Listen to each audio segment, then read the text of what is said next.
Talk media வாசகர்களுக்கு வணக்கம். சதுர்மூர்த்திஸ் சதுர்பாஹுஸ் சதுர்வியூஹஸ் சதுர்கதி சதுராத்மா சதுர்பாவாஸ் சதுர்வேத விதேகபாத்.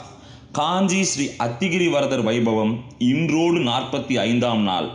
நின்ற திருக்கோலத்தின் 14ஆம் நாள். வசந்த மண்டபத்தில் வீற்றிருக்கும் அத்திவரதரை காண தமிழகம், ஆந்திரா, கேரளா உள்ளிட்ட பல மாநில மக்கள் சாறை சாறையாக வந்து தரிசனம் செய்த வண்ணம் உள்ளனர். ஆகஸ்ட் 17ஆம் தேதி மாலை அத்திவரதர் மீண்டும் அனந்தசரசு குளத்திற்குள் வைக்கப்படுவார்.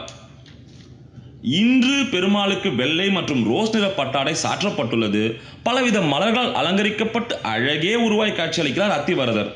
துளசி, செண்பகம், மல்லி மற்றும் மனோரஞ்சித பூமாலைகள் சாற்றப்பட்டுள்ளன.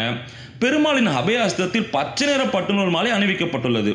தொடர்ந்து 4ஆம் நாளாக ராஜ கிரீடம் அணிந்து அருள்பாலித்து வருகிறார் எம்பெருமான். நேற்று மட்டும் சுமார் 4 லட்சம் பக்தர்கள் பெருமாளை தரிசனம் செய்தனர்.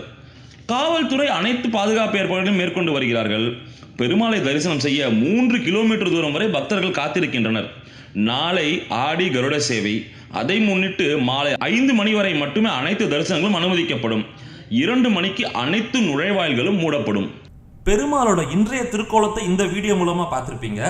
டாக் மீடியா வாசகர்களுக்கு ஒரு நற்செய்தி. அத்திவரதரின் அன்றைய திருக்கோலத்தை அன்றே எங்கள் வீடியோ மூலமா உங்களுக்கு வழங்குறோம்.